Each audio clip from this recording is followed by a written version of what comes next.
ଅନନ୍ତ ପୁରୁଷୋତ୍ତମ ଦେବ ପୀଠରେ ସ୍ୱଚ୍ଛତା ପଖୱାଡ଼ା କାର୍ଯ୍ୟକ୍ରମ।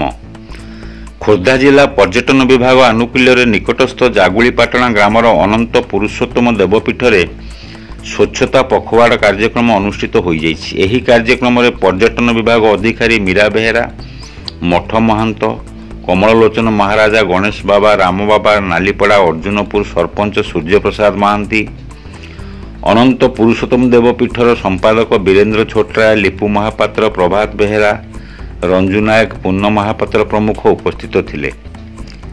ଏହି ପୀଠର କିପରି ବିକାଶ ହୋଇପାରିବ ସେ ବିଷୟରେ ପର୍ଯ୍ୟଟନ ଅଧିକାରୀ, ସରପଞ୍ଚ ଏବଂ ସମ୍ପାଦକଙ୍କ ସହ ଆଲୋଚନା କରିଥିଲେ। ଏହି ଅନନ୍ତ ପୁରୁଷୋତ୍ତମ ଦେବ ପୀଠରେ ଉନ୍ନତି ପାଇଁ ଏ ଜାଗାର ସମସ୍ତ କାଗଜପତ୍ର ହସ୍ତାନ୍ତର ହେଲା ପରେ ଏହାର କାର୍ଯ୍ୟକ୍ରମ ଆରମ୍ଭ ହେବ ବୋଲି ସେ ପ୍ରକାଶ କରିଥିଲେ। ଖୋର୍ଦ୍ଧାରୁ ହେମନ୍ତ କୁମାର ବେହେରାଙ୍କ ରିପୋର୍ଟ, ଖୋଲା ଖବର ଟିଭି।